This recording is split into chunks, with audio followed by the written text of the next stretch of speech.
Breaking news, the extreme and now deadly weather this holiday weekend. Flash flooding and record rain in the south, nearly 10 inches drenching San Antonio in just 8 hours. Rescue teams working furiously all day. At least one person is dead tonight. And just a short time ago, reports of a possible tornado touching down in Victoria, Texas. That's south of all of that rain. And in the northeast tonight, look at this. Snowplows clearing the roads in Lake Placid, New York and elsewhere. We have it all covered tonight, beginning with ABC meteorologist Ginger Z and those pictures coming in from San Antonio.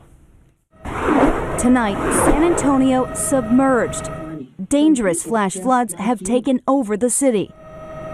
This man had to be plucked from his roof. Almost 250 calls for rescue streamed into 911. A 29-year-old woman is dead after her car was swept away by rising waters. Oh my God, please, Lord, please, Lord. And here's the problem. Almost 10 inches of rain fell in less than 24 hours. Is that water? Yes. Over the car? Water. Turning major intersections and highways into lakes. Cars and buses engulfed. At every turn, more and more water. It just came so fast. We had knee-deep water in our backyard at the back part of the property, and that's just unheard of. And you see that? A motorcycle, a car, all submerged.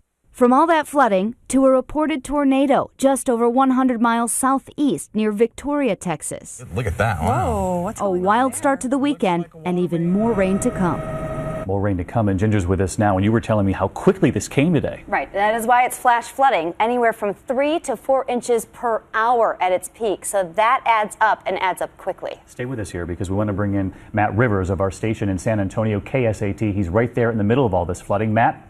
David and Ginger, the floodwaters here in San Antonio beginning to recede, but as you can see by this water line right here, at their highest, they were almost as tall as I was. Nearly all of the 40 or so homes in this neighborhood taking on heavy water damage. The residents here being forced to flee very quickly. You can see that some homes were damaged more than others. This deck used to be attached to that home right behind me, was lifted up and set down here apart from its home. The sheriff's office here allowed us to come in for a brief glimpse of this damage, but residents here are not being allowed back in for the next 24 to 48 hours. A very tragic start to this Memorial Day weekend here in San Antonio.